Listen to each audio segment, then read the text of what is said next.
Here you can see the default home screen on the S740. This is HTC's version of the sliding panels interface, first seen on Windows 6.1, Windows Mobile 6.1 devices, that is. It looks just like the stock Windows Mobile 6.1 sliding panels home screen, except HTC has tweaked it a bit.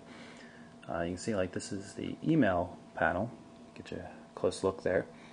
It shows newly received email messages just like you would expect. The important difference for me, at least personally, is that it supports folders on Exchange properly, meaning if you have server-side filters set up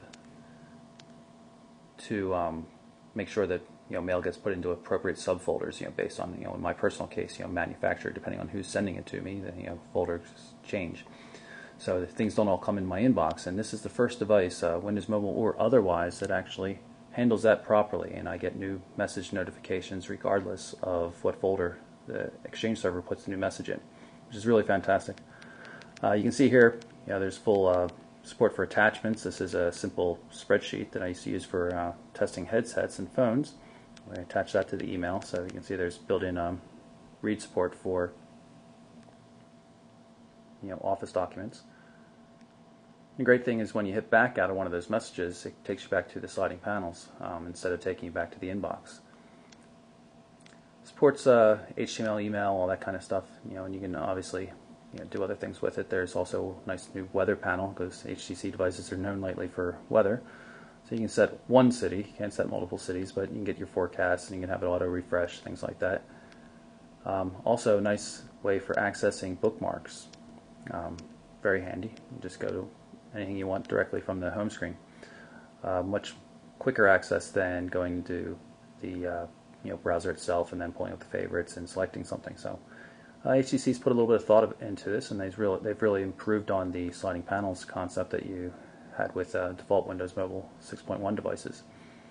See, this is the Pocket IE browser. Not particularly impressive. This is not the Internet Explorer 6 on 6 that we've been waiting for, but this is, you can see it's doing an admirable job of rendering a simple mobile formatted site. This is BBC's website.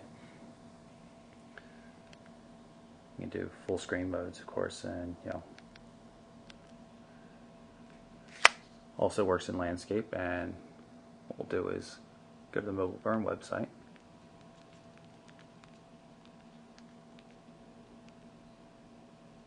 Hit enter. Again, this is an edge connection because we're using an S740 outside of Europe. If we had an S743, this would be humming along a lot faster. Everything looks nice, typical for Pocket IE, and as long as it's a mobile formatted site, it does a pretty good job.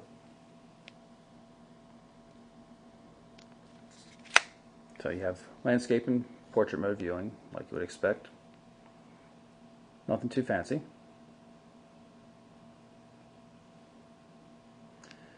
Sliding panels also show you appointments. You can see there's dinner with Brian, that kind of stuff.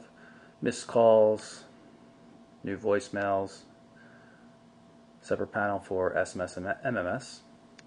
I showed you weather, bookmarks. There's also media access, quick way to change profiles. Also other panels for the comm manager for turning on Wi-Fi and Bluetooth and things like that. Quickly disabling direct push for the over-the-air synchronization, that kind of stuff. Unfortunately, you can't really customize these panels. Like personally, I don't have any need to have a music panel, things like that. You can't really get rid of those. You're stuck with what HTC gives you. But what HTC gives you is pretty useful in the first place. So let's pull up the Start menu so you can see what that looks like. You can see it comes up with the recent programs. So these are the things I've run most recently. Google Maps, Internet Explorer, Bubble Breaker, of course. If you hit the soft key down here, it'll go to the full menu, and it's not the normal kind of thing that you can scroll through. This one's configured to work page after page, so you have to hit more to get to the next page.